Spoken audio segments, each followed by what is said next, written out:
ប៉ុន្តែរឿងនេះជារឿងធម្មតារបស់មនុស្សប្រុសទៅហើយតិចទៀតទៅលោកញ៉ាពិសិដ្ឋណាយហើយតែខ្ញុំយល់ថាវាមិនដូចដែលបងថានោះទេព្រោះបើយកទៅនៅផ្ទះជាមួយគ្នាបែបនេះវាមិនងាយដាច់គ្នានោះទេខ្ញុំយល់ថាខ្ញុំទៅជួបលោកជំទាវម៉ាលីល្អជាង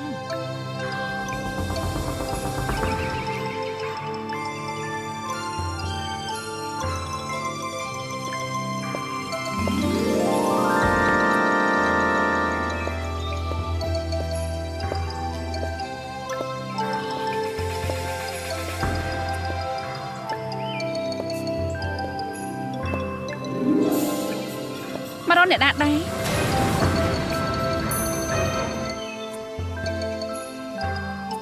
បានចដាអឺតលឹមបែបនេះខ្ញុំមករកភរិយាលោកអុកញ៉ាពិសិដ្ឋគេខ្ញុំនេះហើយជាភរិយារបស់លោកអុកញ៉ាពិសិដ្ឋសំទោសតាមដែលខ្ញុំដឹងមកថាភរិយារបស់លោកអុកញ៉ាពិសិដ្ឋគឺមានតែលោកជំទាវម៉ាលីម្នាក់ប៉ុណ្ណោះបាននាងនិយាយខុសអាចនិយាយម្ដងទៀតបានខ្ញុំមិនបាននិយាយខុសនោះទេខ្ញុំឈ្មោះចោមច័ន្ទជាភរិយារបស់លោកអុកញ៉ាពិសិដ្ឋបានលោកស្រីមិនជឿអាចទៅសួរនាងម៉ាលីបាន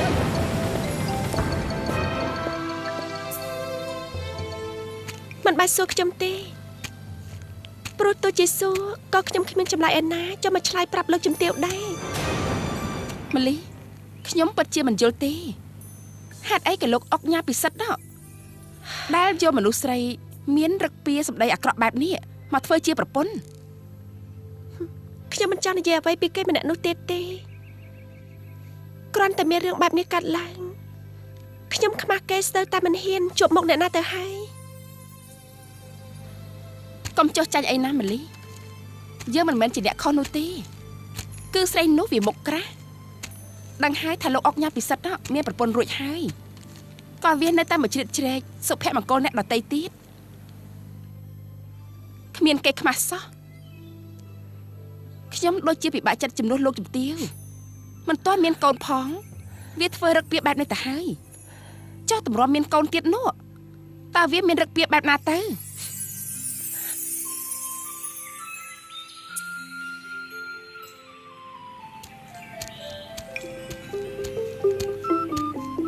ហើយម៉ែខ្ញុំដូចជាអាណិតលោកជំទាវម៉ាលីកាន់តែខ្លាំងហើយព្រោះលោកជំទាវឥឡូវដូចជាស្ងត់ស្ងាត់ខ្លាំងណាស់ម៉ែហើយលោកជំទាវម៉ាលីគាត់ពិបាកចិត្តបែបនេះប្រហែលជាមិនចង់ធ្វើអីទៀតទេមើលទៅតែខ្ញុំយល់ថាបើលោកជំទាវម៉ាលីនៅតែចាញ់លោកជំទាវច័ន្ទនោះរឿងណាវាកាន់តែវែងឆ្ងាយហើយណាម៉ែអើយ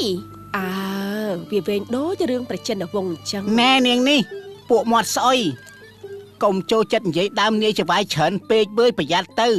ទុកមាត់ឆៃអានងគ្រាន់បាជាងលឺទេតិចពិបាកគ្មានកន្លែងជ្រកកោនអូឥឡូវហ្នឹងឯងកំពុងតែយកចិត្តលោកជំទាវថ្មីមែនទេពួកក្បាលពីរគិតតែពីប្រយោជន៍ផ្ទាល់ខ្លួនពិតជាអាក្រក់មែននាងឯងចាំទេនាងឈ្នៀងពាក្យចាស់ពោលថាចូលស្ទឹងតាមបត់បើនាងឯងមិនចេះបត់ទេច្បាស់ជាបុកច្រាំងហើយនាងឈ្នៀងហើយទូកនាងឯងច្បាស់ជាត្រូវលិចជាមិនខានល្មមបានហើយឈប់ទាំងពីរអ្នកនឹងភ្លាមតើពេលនេះលោកជំទាវម៉ាលីគាត់ពិបាកចិត្តខ្លាំងណាស់ទៅហើយពួកឯងទាំងពីរកុំមកបង្ករឿងឲ្យគាត់ពិបាកចិត្តច្រើនពេកអូហូខ្ញុំទើបតែដឹងថាពួកអ្នកបម្រើនៅផ្ទះនេះគេយកមាត់មកធ្វើការគឺយើងប្រាដៃមកធ្វើការទេលោកស្រីដែលលោកស្រីមកស្ដាប់ឮខ្ញុំអាណិតលោកជំទាវម៉ាលីហើយដែលលោកស្រីមកឃើញមាត់ប៉ាច់បែបនេះគឺព្រោះតែពួកខ្ញុំមិនមែនកមិនមែនថ្លង់មិនងងឹតទៅនាំគ្នាមកសាកសួរសុខទុក្ខរបស់ច្បាយទៅព្រោះបារម្ភចុះច្បាយនាងគេឈឺស្អីទៅបារម្ភនោះ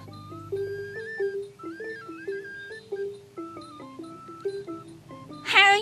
បើចង់និយាយអ្វីជាមួយអ្នកណានោះមើលឋានៈខ្លួនឯងជាមុនសិន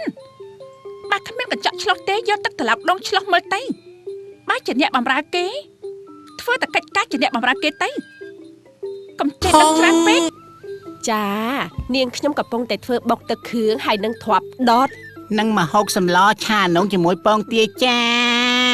អូយស្លាប់ហើយមកហូបកប៉ិចកប៉ុកបែបនេះឲ្យឆេះយ៉ាងម៉េចទៅហើយទុកឲ្យយើងធ្វើខ្លួនឯងវិញនាំគ្នាថយអស់ទៅ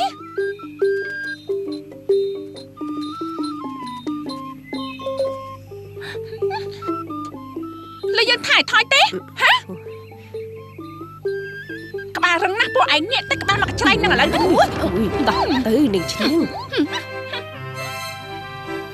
រឹងក្បាលមែនណ៎ លោកជំទាវទុកឲ្យនាងខ្ញុំជាអ្នកបម្រើលោកជំទាវចាស់ចា មិនបាច់ទេនាងឯងទៅណាទៅតែក្បាលមកតម្លាច់នឹងឥឡូវ ចាស់លោកជំទាវ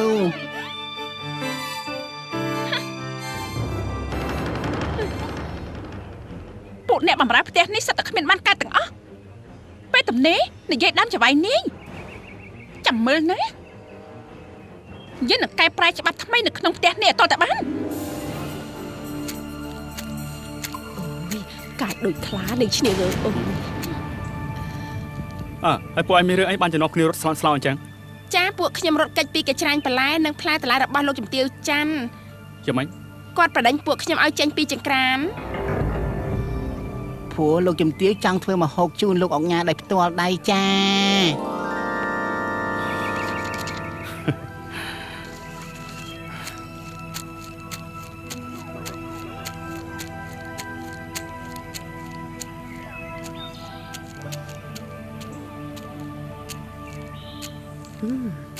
លោកជំទាវច័ន្ទចង់ធ្វើមកហូបដោយផ្ទាល់ដៃបែបនេះច្បាស់ជាមានរឿងកលល្បិចស្អីហើយអាណិតលោកជំទាវម៉ាលីណាស់ស្លូតបូតតុនភ្លុន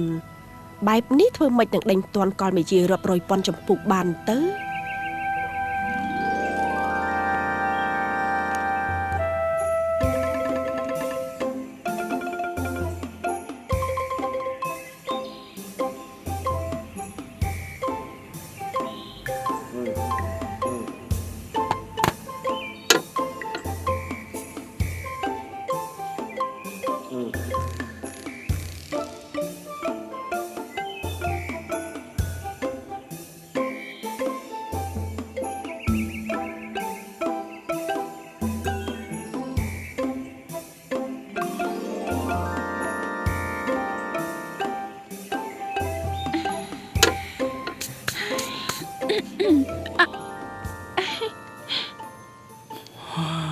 ច័ន្ទរបស់បងពិតជាប្រកែគ្រប់មុខមែនមើលទៅតំណងដូចជាឆ្ងាញ់គួរឲ្យចង់ទទួលទានមែន អូនគ្រាន់តែចង់បម្រើលោកបងតបស្នងសម្ដានចិត្តដ៏ល្អរបស់លោកបងតែប៉ុណ្ណោះចង់ធ្វើជាភរិយាបម្រើស្វាមីឲ្យបានល្អមិនដឹងថាត្រូវមកលោកបងឬអត់ទេ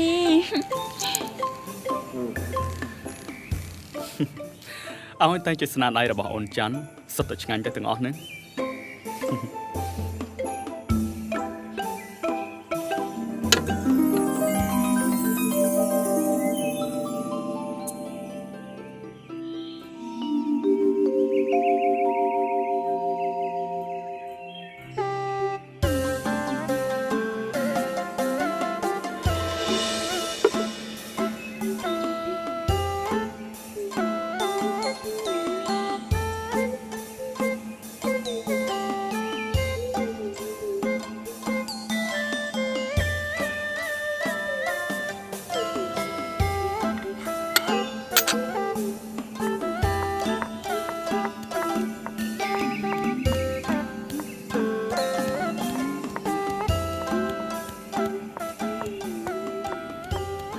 លោកជំទាវតើឲ្យខ្ញុំធ្វើវិញហេតុអីក៏ចាំបាច់ធ្វើខ្លួនឯងនាំតែពិបាក មិនអីទេមេងខ្ញុំមកខានធ្វើមកហូបខ្លួនឯងគឺយកមកហើយ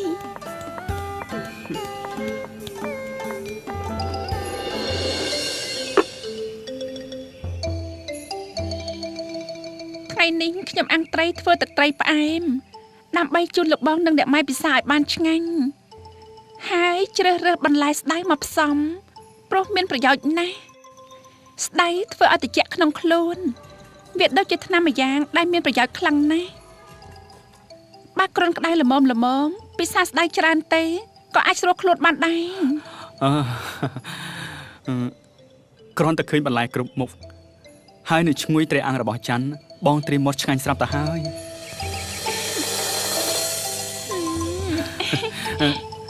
ណាម៉ែ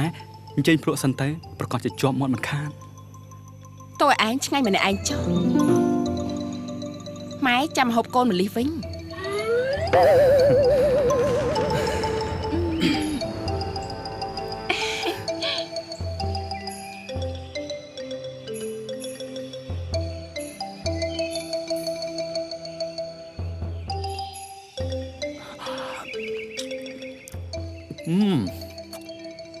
ឆ្ងាញ់ណាស់ណាម៉ែ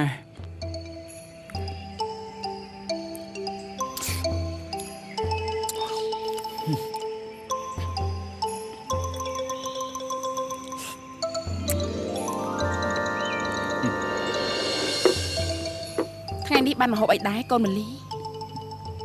ចាកូនបុកទឹកគ្រឿងពិសេសគឺជាមុខម្ហូបដែលលោកបងធ្លាប់ចូលចិត្ត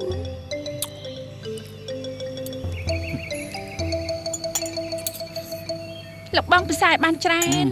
ឆ្ងាញ់ណាស់ណា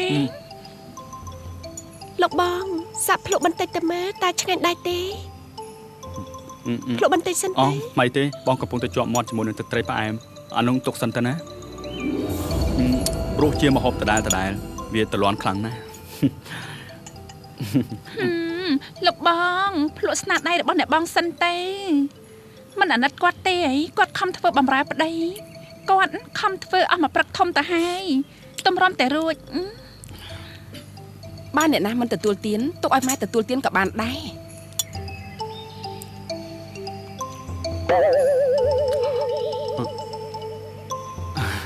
យ៉ាងម៉េចដែរណាម៉ែទទួលទានហើយ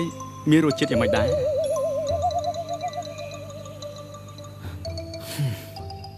ម៉ាលីថ្ងៃក្រោយបងមិនចេះធ្វើម្ហូបទេទុកឲ្យអូនច័ន្ទធ្វើទៅ